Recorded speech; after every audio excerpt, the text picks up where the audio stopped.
ओम नमः शिवाय। सोमवार व्रत कथा प्रारंभ। एक नगर में एक बहुत धनवान साहूकार रहता था। उसके घर में धन की कमी नहीं थी, परंतु वह बहुत दुखी था क्योंकि उसके कोई पुत्र नहीं था।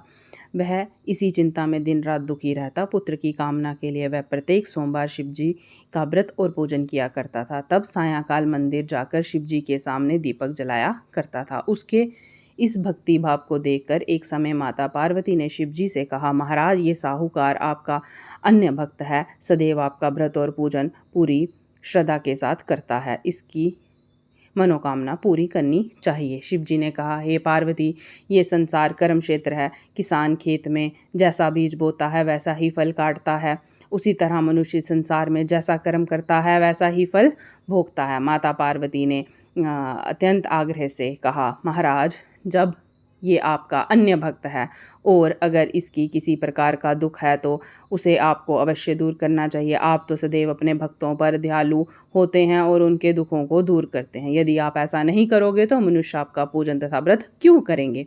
माता पार्वती का ऐसा आग्रह देख शिव जी कहने लगे, हे पार्वती, इसके कोई पुत्र नहीं है, इसी चिंता में यह अति दुखी रहता है।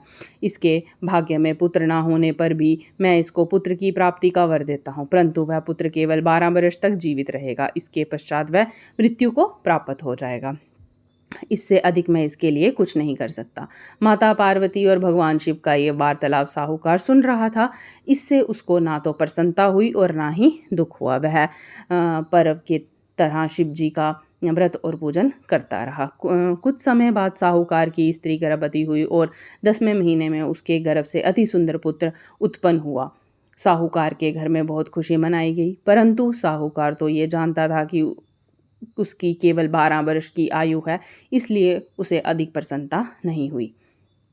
जब वह बालक 11 वर्ष का हुआ तो बालक की माता ने उसके पिता से उसके विवाह करने के लिए कहा। साहूकार ने कहा, अभी मैं इसका विवाह नहीं करूँगा, मैं अपने पुत्र को काशी जी पढ़ने के लिए भेजूँगा। साहूकार ने बालक के मामा को बुलाकर उसको वहाँ बहुत सा धन देकर कहा, तुम इस बालक को काशी पढ़ने के लिए ले जाओ और रास्ते में जिस स्थान पर भी जाओ यज्ञ करते, ब्राह्मणों को भोजन कराते तथा दक्षिणा देते हुए जाना। दोनों मामा भांजे यज्ञ करते, ब्राह्मणों को भोजन करते तथा दक्षिणा देते काशी जी की ओर चलने पड़े। रास्ते में एक शहर पड़ा। उस शहर में राजा की कन्या का विवाह था, परंतु जो राजकुमार विवाह करने के लिए आया था वह एक आंख से काना था। उसके पिता राजा को इस बात की बड़ी चिंता थी कि वह राजकुमार को देखकर राजकुमारी तथा उसके माता पिता विवाह के लिए किसी प्रकार की अड़चन पैदा ना कर दें। जब उसने सेठ के आते सुंदर लड़के को देखा तो मन में विचार किया कि क्यों ना द्वाचार के समय इस लड़के से वर का काम चलाया जाए। ऐसा मन में विचार कर राजकुमार के पिता ने उस लड़के और उसके मामा से बात की। वह राजी हो गए। फिर उस साहूकार के लड़के को वर के कपड़े पहनाकर तथा घोड़ी पर बिठाकर कन्या के द्वार पर ले जाया गया। सभी कार्य प्रसन्नता से पूर्ण हो गए। राजकुमार ने पिता ने सोचा कि यदि विवाह कार्य भी इसी लड़के से करा लिया जाए तो क्या बुराई। एक विचार कर लड़के और उसके मामा से कहा, यदि आप फेरों और कन्यादान के काम में भी करा दें तो आपकी बड़ी कृपा होगी, मैं इसके बदले आपको बहुत सा धन दूंगा। दोनों ने इसे सहर्ष हर्ष स्वीकार कर लिया। विवाह कार्य बहुत अच्छी तरह से संपन्न हो गया। सेठ का पुत्र जिस समय जाने लगा तो उसने राजकुमारी की चुनरी के पल्ले पर लिख दिया, तेरा विवाह मेरे साथ हुआ है, परंतु जिस राजकुमार के साथ तुमको भेजेंगे वह एक आंख से काना है। मैं काशी जी पढ़ने जा रहा हूँ। सेठ के लड़के के जाने के पश्चात राजकुमारी ने अपनी चुनरी पर ऐसा लिखा हुआ पाया तो उसने कान्हे राजकुमार के साथ जाने से मना कर दिया। उसने अपने माता पिता को सारी बात बता दी और कहा कि ये मेरा पति नहीं है, मेरे विवाह इसके साथ नहीं हुआ है, जिस साथ मेरा विवाह हुआ है वह काशी पढ़ने गया। राजकुमारी के माता पिता ने अपनी कन्या को विदा नहीं किया और बारात वापस चली गई। उधर सेठ का लड़का और उसका मामा काशी पहुंच गए। वहां जाकर उन्होंने यज्ञ करना और लड़के ने पढ़ना शुरू कर दिया। जब लड़के की आयु 12 वर्ष हो गई, उस दिन उसने यज्ञ रचा था। लड़के ने अपने मामा से कहा, मामा जी, आज मेरी तबीयत कुछ ठीक नहीं है। मामा ने कहा, अंदर जाकर सो जाओ। लड़का अंदर जाकर सो गया और थोड़ी देर में उसके प्राण निकल गए। जब उसके मामा ने आकर देखा कि उसका भांजा मृत पड़ा है तो उसने बड़ा दुख हुआ।